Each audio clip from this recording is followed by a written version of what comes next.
Bienvenidos juristas, hoy vamos a ver el caso de muerte del trabajador. Bienvenidos juristas, yo soy el doctor Esteban Diego de Albuquerque y les doy la bienvenida. Hoy vamos a ver el caso de muerte del trabajador dentro del contrato de trabajo. Esta es una forma de extinción del contrato de trabajo por la muerte del trabajador. Acompáñame en este camino. Esta clase va a ser la continuación del curso de indemnizaciones laborales, que ahí tienen el link ahí arriba o en la descripción del video. Y paralelamente va a ser la continuación de un video que hice sobre el régimen de enfermedades inculpables. Que había un tema que lo pasé muy por encima, que era el tema de la indemnización por muerte. Porque es un tema bastante complejo y le quería dedicar un video entero. Jurista, empecemos. Bueno, jurista, primero que nada, lo que te tengo que decir es que es bastante complejo analizar la cantidad de consecuencias jurídicas que puede traer la muerte de una persona. En particular, a lo que nos interesa en la clase de hoy es las consecuencias jurídicas de la muerte del trabajador y las consecuencias jurídicas dentro del contrato de trabajo. La consecuencia jurídica por excelencia sería la extinción del contrato de trabajo, porque el contrato de trabajo es un contrato de trabajo personal. Después, algo que tengo que decirles es que si alguna vez atienden a los derechohabientes del trabajador, tengan en cuenta las especiales circunstancias que está viviendo ese derechohabiente, esa persona, respecto a de que acaba de perder al trabajador. Entonces, ustedes que analizan este caso en particular, no se tienen que olvidar que atrás de todo esto hay una persona. Así que cuidado con cómo encaran el caso. Obvio que nosotros los abogados y las abogadas pensamos bien jurídicamente, pero no se olviden de la sensibilidad social que amerita este supuesto en particular. Yo acá en el pizarrón virtual les puse distintas cosas que tenemos que tener en cuenta. Porque por un lado, lo que vamos a ver hoy es la indemnización por muerte prevista en el artículo 248 de la Ley de Contrato de Trabajo, en la Ley 20.744, pero no nos tenemos que olvidar que esto tiene consecuencias que pueden ir más allá del 248. ¿A qué me refiero, juristas? Por ejemplo, puede ser que la muerte sea una consecuencia de un accidente de trabajo, de una enfermedad profesional o de un accidente in itinere. Entonces, los derechohabientes del trabajador, además de reclamar el 248, pueden llegar a reclamar una indemnización por muerte en los términos de la 24.557, la Ley de Riesgo de Trabajo, y sus normas que la modifican, digamos. Pero no solo eso, sino que además los derechohabientes pueden reclamar una pensión por fallecimiento del trabajador en los términos de la 24.241. Pero no solo eso, además también pueden reclamar un seguro de vida, que muchas veces el trabajador tiene un seguro de vida obligatorio, ya sea por convenio colectivo o por algún régimen especial, algún reglamento de empresa, etcétera, etcétera. Y si ustedes prestaron atención, juristas, yo dije además. O sea que no es esto o esto. Puede ser que le corresponda al 248 la indemnización por muerte que la paga el empleador. Puede ser que además corresponda a la indemnización de ley de riesgos, que puede ser que la pague el ART. Y además puede ser que corresponda una pensión por fallecimiento, que la va a pagar ANSES, y además puede ser que corresponda a un seguro de vida, que puede ser que lo pague el seguro en particular. O sea, puede haber muchos reclamos a consecuencia de este mismo hecho, ¿se entiende? Por eso es importante saber dónde estamos parados. Juristas, entonces veamos un poco qué nos dice el artículo 248. Dice, indemnización por antigüedad, monto beneficiarios. Este habla del capítulo de la extinción por muerte del trabajador. En caso de muerte del trabajador, las personas enumeradas en el artículo 38 del decreto ley 18037 del 69 tendrán derecho, mediante la sola acreditación del vínculo, en orden y en prelación allí establecido, a percibir una indemnización igual a la prevista en el artículo 247 de esta ley. A los efectos indicados, queda equiparada a la viuda para cuando el trabajador fallecido fuese soltero o viudo, la mujer que hubiese vivido públicamente con él mismo en aparente matrimonio durante un mínimo de 2 años anteriores al fallecimiento. Y sigue, tratándose de un trabajador casado y presentándose la situación antes contemplada, Igual derecho tendrá la mujer del trabajador cuando la esposa por su culpa o culpa de ambos estuviese divorciado o separado de hecho al momento de la muerte del causante, siempre que esta situación se hubiese mantenido durante los 5 años anteriores al fallecimiento. Y después aclara que esta indemnización es independiente a la que se reconozca a los causavientes del trabajador por ley de accidente de trabajo, si un caso, y de cualquier otro beneficio por las leyes, convenciones colectivas de trabajo, seguros, actos o contratos de previsión le fuesen concedidos a los mismos en razón del fallecimiento del trabajador. Bueno, ¿cuánto se puede hablar de esto? Un montón, juristas. Primero que nada, les dejo una perlita. Esta norma reconoce la convivencia. Ya es un montón. Pero habla de la convivencia de la mujer. Pero bueno, vamos a ir analizando de a poco. Primero que nada, no hace falta sucesión. Habla de la mera acreditación del vínculo. No hace falta iniciar una sucesión para cobrar el 248. Ojo, porque en la práctica, yo ahí les puse un cartelito, a mí me pasó que si el trabajador está en juicio y fallece, ahí sí hay un montón de juzgados que te van a pedir que vos como abogado o abogada inicies la sucesión. Pero no corresponde y no hace falta iniciar la sucesión en el caso de la indemnización por muerte. O sea, es distinto un trabajador que reclama una indemnización por despido y tiene la desgracia de morir en el trámite del proceso, que cuando el derechohabiente inicia el reclamo de la indemnización por muerte. Ahí no hace falta iniciar la sucesión. Después, el monto que corresponde es la indemnización del 247, que es la indemnización del 248, que es la mitad de la indemnización del 245. Si no viste ese video, te dejo acá, ahí está, ahí en el fondo, arriba a la izquierda, el video del artículo 245 donde explico con precisión esta indemnización.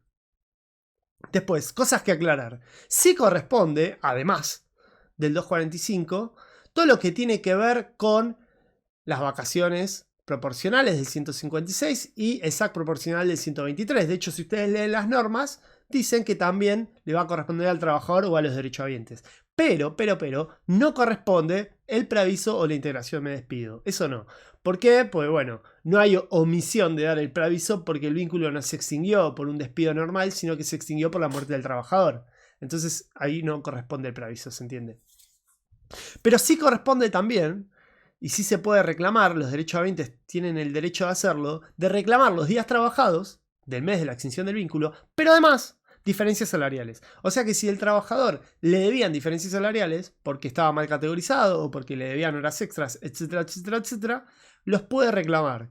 ¿Cuál es el límite? Y bueno, la prescripción, en los términos del artículo 256 de la Ley de Contrato de Trabajo. O sea, los 2 últimos años. Pero tengan en cuenta, juristas, que la dificultad de este caso en concreto va a ser probar. Porque si el trabajador falleció, va a ser muy difícil probar las horas extras, que estaba mal categorizado, etcétera, etcétera. Pero no hay ningún impedimento legal para reclamar todo esto. Sí despierta un montón de dudas y contradicciones dentro de la jurisprudencia. ¿Qué pasa, por ejemplo, con el artículo 1 de la 25323? O sea, se tiene que o se puede reclamar este incremento indemnizatorio del artículo 1 de la 25323. Te voy a dejar acá abajo un video donde explico cuándo corresponde eso. Pero básicamente, cuando hay trabajo deficientemente registrado o no registrado y no se aplica la 24013, uno puede reclamar el artículo 1 de la 25323. Acá yo vi mucha jurisprudencia que recepta esto. Siempre y cuando haya trabajo no registrado, deficientemente registrado, los derechohabientes van a poder reclamar el artículo 1 de la 25323. Sin embargo, lo que no van a poder hacer es reclamar la 24013, artículos 8, 9, 10 y o 15 de la 24013. ¿Por qué? Porque el trabajador no intimó durante la vigencia del vínculo a la correcta registración en los términos del artículo 11. También te dejo abajo un video explicando eso. En cuanto al artículo 2 de la 25323, acá hay bastante jurisprudencia que dice que no corresponde. ¿Por qué? Porque no se le debe a los derechohabientes las indemnizaciones del despido. Esto es lo que sostiene la jurisprudencia que dice que no corresponde. Porque no asimilan el artículo 248 al 245. Pero, si ustedes buscan bien, también van a encontrar jurisprudencia que dice que sí.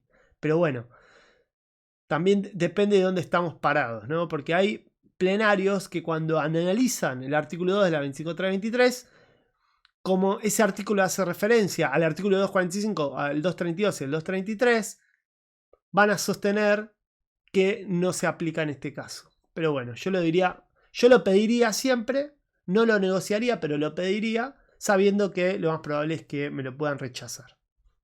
En cuanto al artículo 80 de la ley del contrato de trabajo, también te dejo un video en la descripción explicando este tema particular. Sí conozco mucha jurisprudencia que recepta que corresponde, pero también hay jurisprudencia que dice que no.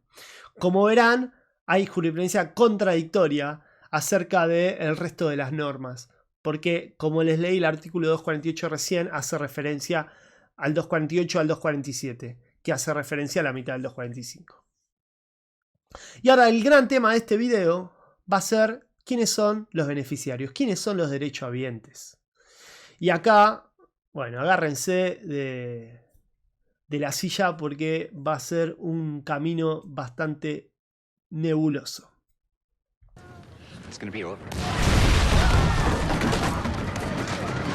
Va a ser tan nebuloso que yo abajo les puse consignación judicial, como si fuese la única respuesta jurídica muchas veces. ¿Por qué hablo de esto? Porque el artículo que les acabo de leer hace referencia al artículo 38 del decreto ley 18.037 del 69, pero, este listado de beneficiarios de esta norma fue derogada y actualmente no se aplica esa norma. Actualmente se aplica el artículo 53 de la ley 24.241. Estas dos normas nos decían cómo es el régimen para la pensión por fallecimiento del trabajador. Entonces, la norma, el 248, remite a un listado que actualmente se encuentra derogado. Entonces, muchos autores van a decir, no importa que esté derogado, la norma se remite, como les leí antes, remite al listado establecido en esa norma vieja. Entonces, yo tengo que ver ese listado. Y otros juristas van a decir, no, pará. Es un absurdo esto. El derecho se tiene que analizar en un todo orgánico. Y si esa norma fue derogada, lo lógico sería aplicar la nueva norma. Pero vamos a ver que dependiendo del caso, a veces aplicar a una norma va a ser más beneficioso para el trabajador y a veces no. Y no sé si para el trabajador, mejor dicho, sino para el derechohabiente. A veces aplicar un listado es más beneficioso para el derechohabiente y a veces no. Así que vamos a adentrarnos a esta casuística que es bastante compleja. Ya sé que quedó muy chiquito todo, pero bueno, son artículos bastante largos y sí, los vamos a tener que leer, juristas, porque es un caos. Dice, voy a leer primero la norma vieja, la norma que está derogada, el decreto ley 18.037 del 69. Voy a empezar por el artículo 37. Dice, en caso de muerte del jubilado o del afiliado en actividad o con derecho a jubilación, gozarán de pensión los siguientes parientes del causante. O sea, dentro de estos sujetos está hablando del afiliado en actividad, o sea, del trabajador. Y dice, 1. La viuda o el viudo, incapacitado para el trabajo y a cargo del causante a la fecha del deceso de ésta. En concurrencia con, o sea, que el viudo o la viuda, que esté a cargo de la persona que murió, en concurrencia quiere decir que los dos van a cobrar una parte. El orden puede ser en prelación o en concurrencia. En prelación es uno desplaza al otro o en concurrencia es cobran los dos. La mitad cada uno, por ejemplo. Y dice, en concurrencia con los hijos e hijas solteras, no casados, hasta los 18 años de edad. Después vamos a ver que se amplía a veces el tema de la edad, pero en principio solo hasta los 18 años de edad. B. Las hijas solteras que hubieran convivido con el causante en forma habitual y continuada durante los 10 años inmediatamente anteriores a su deceso, que al momento tuvieran cumplida la edad de 50 años y se encontraran a su cargo, siempre que no desempeñen actividad lucrativa alguna o no gozaran de beneficio previsional o graciable, salvo en este último caso que optaren por la pensión que acuerda la presente. O sea, una hija soltera con más de 50 años, que esté por los últimos 10 años a cargo del derechohabiente, ¿no? Agrega otro supuesto. Las hijas viudas y las hijas divorciadas o separadas de hecho por culpa exclusiva del marido, incapacitadas para el trabajo y a cargo del causante a la fecha de su deceso, siempre que no gozaren de prestación alimentaria o beneficio previsional o graciable, salvo en este último caso que optaren por la pensión que acuerdo a la presente. Que acuerda a la presente. Disculpen que estoy leyendo todo muy chiquitito, pero va bien. O sea que agrega otro sujeto, que es la hija o el hijo, no, perdón, o el hijo no, la hija divorciada, ¿no? Con estas características que les acabo de leer. Después agrega otro sujeto y dice los nietos y nietas solteras, huérfanos de padre y madre a cargo del causante a la fecha de su deceso, hasta los 18 años de edad.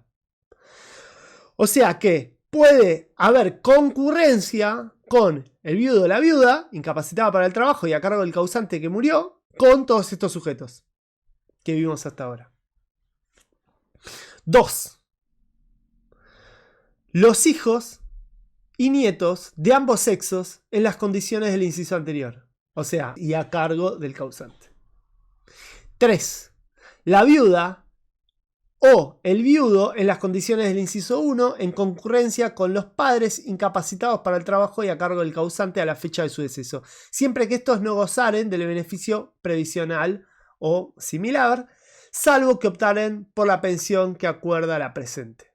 O sea, ahí me está agregando otro supuesto. Recuerden que el inciso 1 hablaba de la viuda. O sea que acá habría una concurrencia del viudo o la viuda con los padres, siempre y cuando estos estuviesen incapacitados para el trabajo.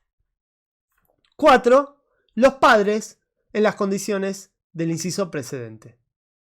O sea, que estuvieran a cargo de la persona que murió, ¿no? Y lo que acabo de leer. 5. Otro supuesto. Los hermanos y hermanas solteras, huérfanos de padre y madre, a cargo del causante a la fecha de su deceso, hasta los 18 años de edad, siempre que no gozaran de beneficio previsional o similar, salvo que opten por la pensión de esta ley. Y aclara la norma. El orden establecido en el inciso 1 no es excluyente. Por eso habla de concurrencia. Sí lo es, en cambio, el orden de prelación establecidos entre los incisos 1 a 5. Ahí vemos la diferencia de concurrencia y lo que dije va desplazando, ¿no? Entre los incisos 1 al 5. O sea que el 1 le gana al inciso 2 y así sucesivamente, ¿no? Como verán, ya la norma es un caos. Y el artículo 38 dice, los límites de edad fijados en los incisos 1.a y d, o sea, los hijos e hijas solteras hasta 18 años de edad, y los nietos y nietas solteras huérfanos de padre a cargo del causante a la fecha de su deceso hasta los 18 años de edad, y el artículo y el inciso 5 del artículo 37, que eran los hermanos y hermanas solteras huérfanos de padre y madre a cargo del causante a la fecha de su deceso hasta los 18 años de edad, dice la norma del artículo 37, no rigen si los derechohabientes se encontraran incapacitados para el trabajo y a cargo del causante a la fecha del fallecimiento de esto. O sea que el requisito de hasta la edad de 18 no rige si los derechohabientes se encontraran incapacitados para el trabajo y a cargo del causante a la fecha del fallecimiento de este, o incapacitados a la fecha en que cumplirán la edad de 18 años. Ya tipo les está explotando la cabeza. ¿Quieren ver este video 10 veces? Véanlo 10 veces. ¿Quieren leer las normas 100 veces? Léanlas 100 veces. ¿Es confuso? Sí lo es, pero lo van a poder sacar. Se entiende que el derechohabiente estuvo a cargo del causante cuando concurre en en aquel un estado de necesidad revelado por la escasez o carencia de recursos personales y la falta de contribución importa un desequilibrio esencial en su economía particular. La autoridad de aplicación podrá fijar pautas objetivas para establecer si el derechohabiente estuvo a cargo del causante. O sea que va a ser una cuestión de prueba, en muchos casos, determinar que el derechohabiente estaba a cargo de la persona que falleció. Y también el artículo 39 nos hablaba de tampoco regirán los límites de edad establecidos en el artículo 37 para los hijos, nietos y hermanos de ambos sexos en las condiciones fijadas en el mismo, que cursen regularmente estudios secundarios o superiores y no desempeñen actividades remuneradas. En esos casos la pensión se pagará hasta los 21 años de edad, salvo que los estudios hubiesen finalizado antes. O sea, esto me da un changüí, que si yo tengo hasta 21 años, pero no estoy trabajando y estoy a cargo de la persona que murió y estoy estudiando, entonces se me amplía de los 18 a los 21. Por acá, más o menos, aclaramos un poco bien por arriba lo que decía y lo que dice la 18037 del 69. Pero esta norma fue reemplazada por otra. ¿Por qué otra? Por el artículo 53 de la ley 24241, que también les puse acá en el pizarro. La norma dice: en caso de muerte del jubilado, del beneficiario de retiro por invalidez o del afiliado en actividad, este último es el trabajador, gozarán de pensión los siguientes parientes del causante. Y nos dice 1, A, la viuda, B, el viudo, C, la conviviente, D, el conviviente, E, los hijos solteros, las hijas solteras y las hijas viudas, siempre que no gozaran de jubilación, pensión, retiro o prestación no contributiva, salvo que optaran por la pensión de acuerdo a la presente, todos ellos hasta los 18 años de edad. Una vez más, la norma me limita hasta los 18 años. Pero dice, la limitación a la edad establecida en el inciso E, la que acabo de leer, no rige si los derechohabientes se encontraran incapacitados para el trabajo a la fecha del fallecimiento del causante o incapacitados a la fecha que cumplieren 18 años. O sea que se puede ampliar el tema de la edad en este supuesto que estamos viendo de que esté incapacitado para el trabajo, ya sea la fecha del fallecimiento o posterior.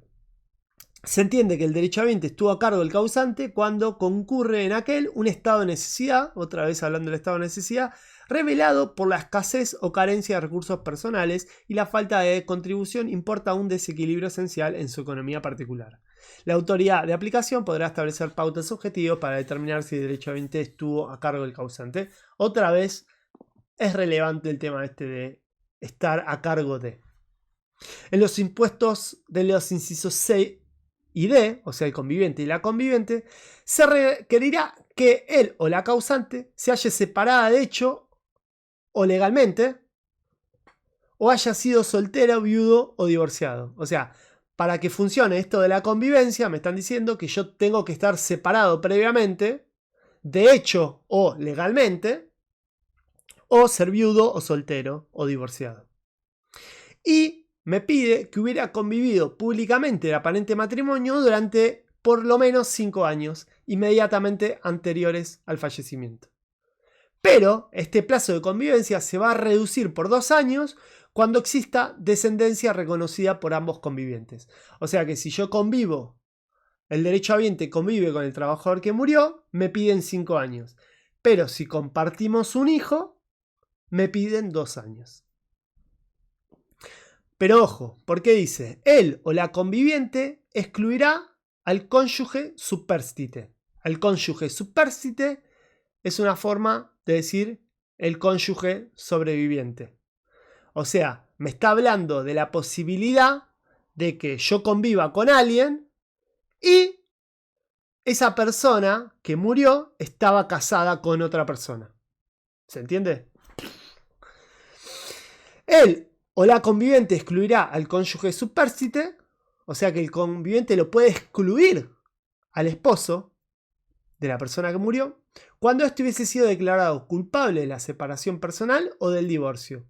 En caso contrario, y cuando él o la causante hubiera estado contribuyendo al pago de alimentos o estos hubiesen sido demandados judicialmente, o él o la causante hubiese dado causa de separación personal o al divorcio, la prestación se otorgará al cónyuge y al conviviente en partes iguales. ¡Puh! ¿Qué quiere decir esto en castellano? Que a veces el conviviente excluye al ex esposo, al esposo. Ya esto quedó un poco viejo porque ya no rige más el tema de separarse con culpa. O sea, ya no hay factores subjetivos al momento de divorciarse.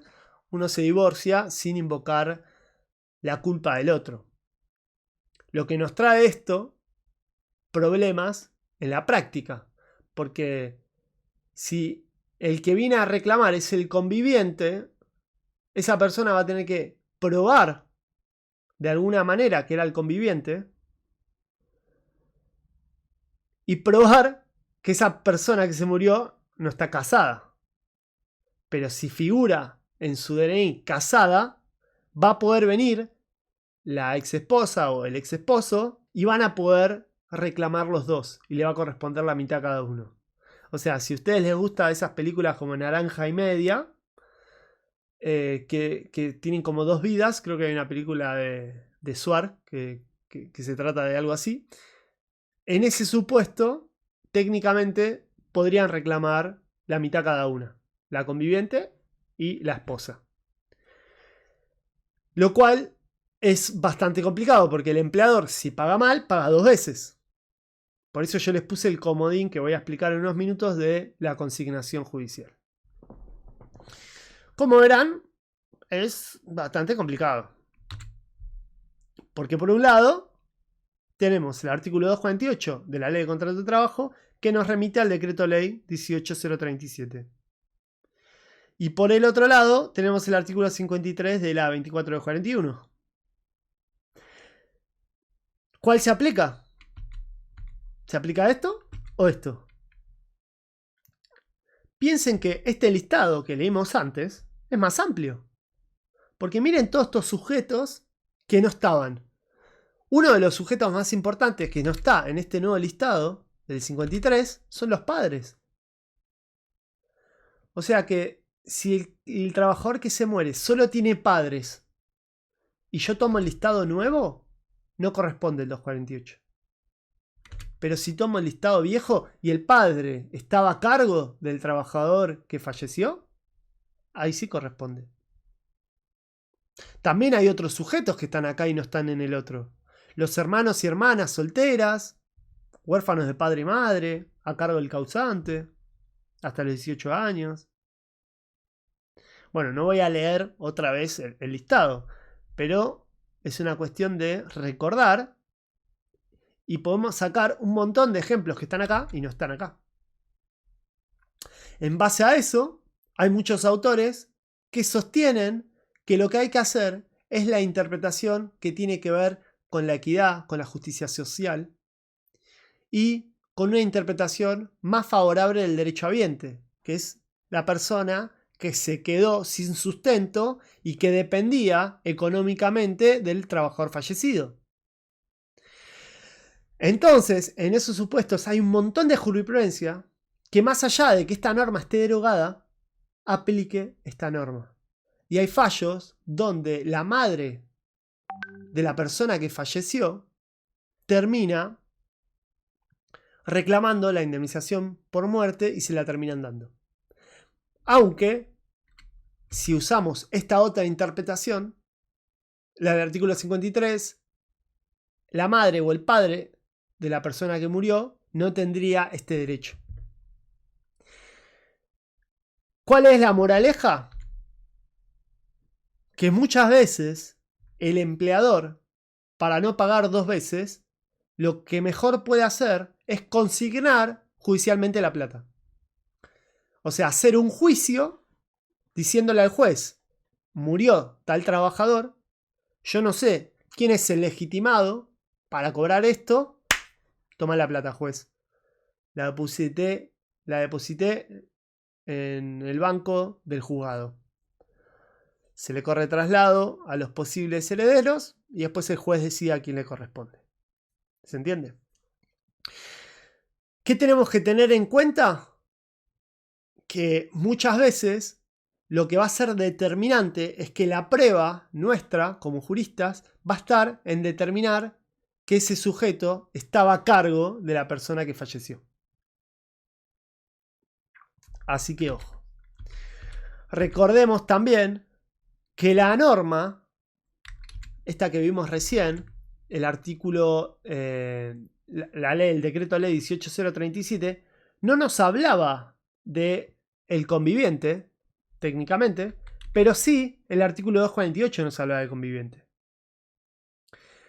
Tratándose de un trabajador,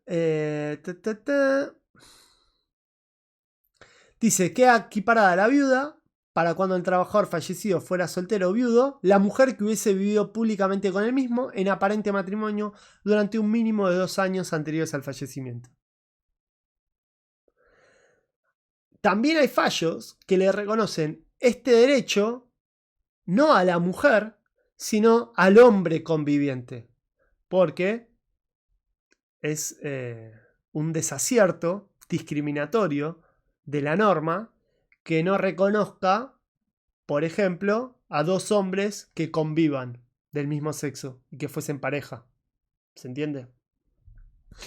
Lo cierto es que en la vida real también podría llegar a haber aventuras jurídicas de sujetos que no estén ni acá ni acá. Porque el concepto de familia se fue transformando a lo largo de los años.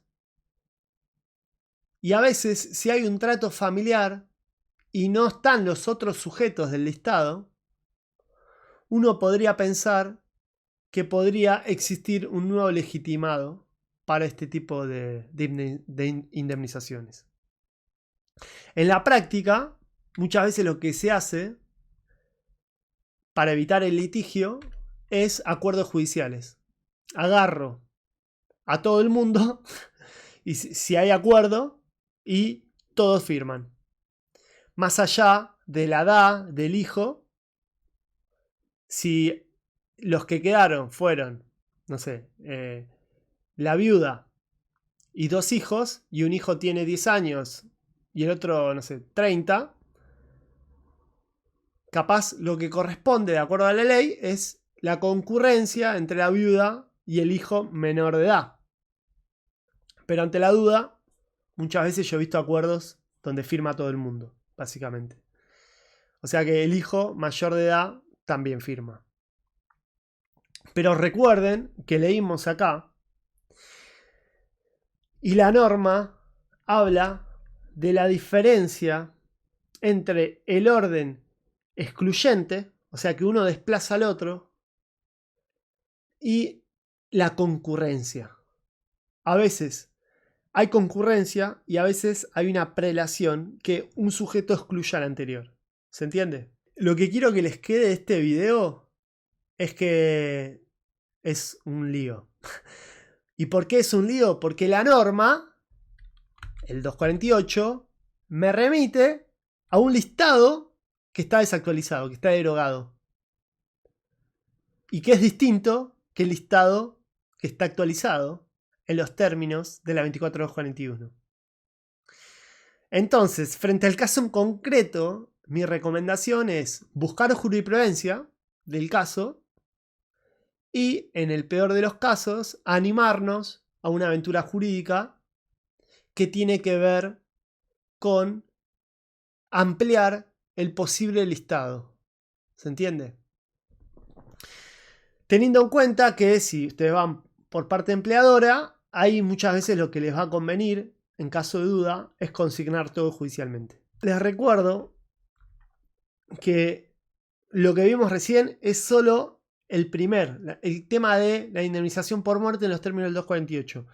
Pero también tienen que tener en cuenta que en caso de muerte corresponden otras indemnizaciones, otras sumas de dinero que no tienen que ver con con el 248, sino que tiene que ver, por ejemplo, por la indemnización por muerte en los términos de la ley de riesgo, por la pensión por fallecimiento, el seguro de vida, etcétera, etcétera, etcétera. Todo esto se suma. Bueno, jurista, te dejo con este video que te va a encantar. Míralo y nos vemos la próxima. Espero que te haya servido de mucho la clase. Jurista, nos vemos la próxima.